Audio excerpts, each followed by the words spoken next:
Assalamu alaikum. Walaikum assalam. You are early today? I wanted to hear more stories of Hazrat Imam Ali. Of course.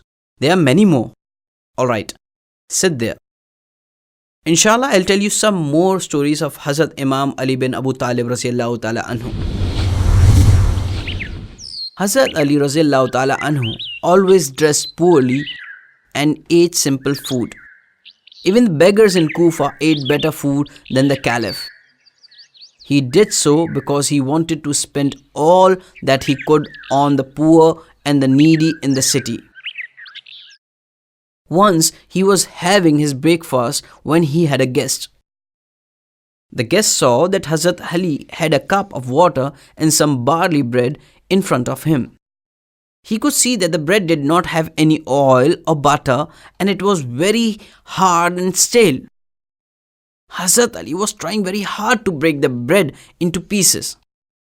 Seeing this, the guest asked Ali's servant, Bibi Fizza, Fizza, don't you have any pity on your master?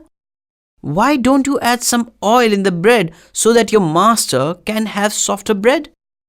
Why should I pity him when he is so hard on himself? Said Bibi Fizza. He has given strict orders to add nothing to his bread. He even asks us not to separate the chaff and husks from the flour. Even though we are servants, we have much better food than him. Hearing this, guest said to Hazrat Ali, O Master, have pity on yourself. Look at your age and your responsibilities. And is this what you are eating? O friend, replied Hazrat Ali, you have no idea what Prophet Muhammad sallallahu alaihi wasallam used to eat. He hardly had any food, and sometimes he never ate a full stomach for 3 days in a stretch. If the Holy Messenger could suffer like that, then I too should avoid any luxuries in my life. The guest understood the nobility in Hazrat Ali's actions, and he never repeated the question ever again. Once, after a hard day's work, Hazrat Imam Ali radiallahu ta'ala anhu was sitting under a tree and eating his barley bread. A beggar who was passing by saw him and went to Ali.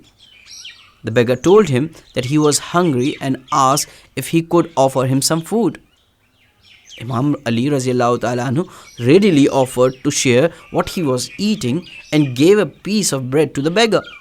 The old beggar thanked him and took the bread from him, but he found it very hard to chew the bread.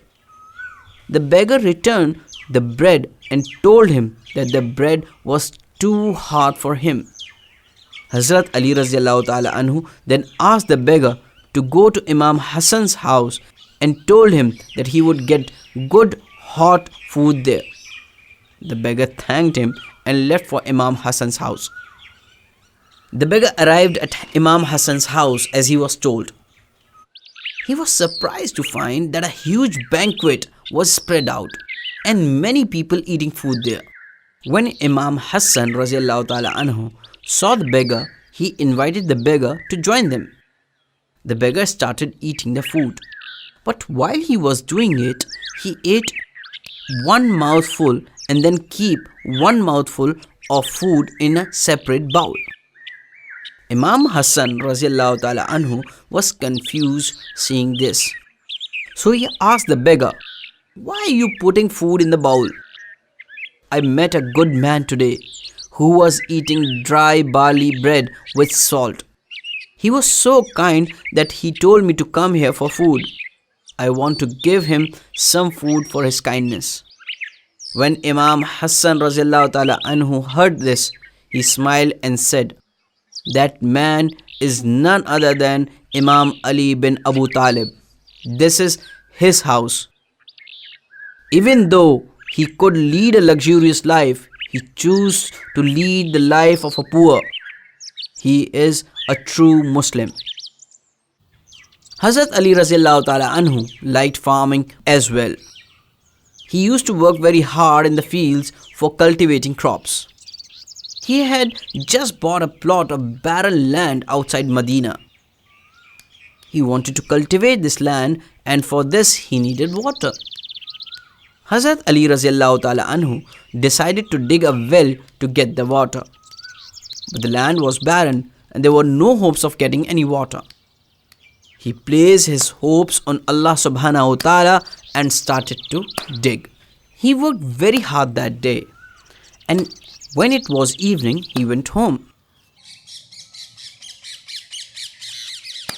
He arrived at the field early morning next day and started digging again. He continued this routine for many days, but there was no sign of any water. One day, Hazrat Ali Raziallahu Ta'ala Anhu took his pickaxe and entered the well. He used all his strength and worked very hard. Unfortunately, there was no sign of water yet.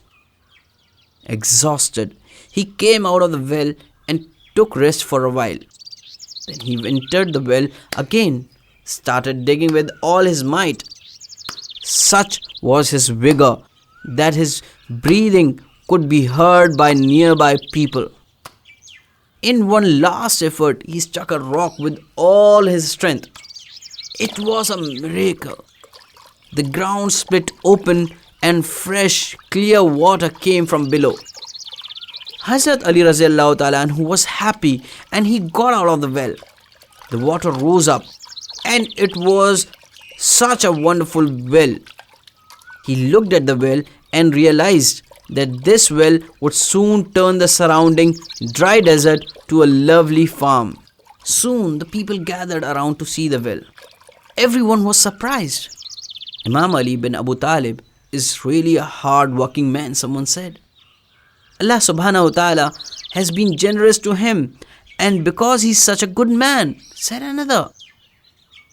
Most of the people were happy and they congratulated him for what he had done. But not everyone was so happy. He and his descendants have become rich forever, said his haters.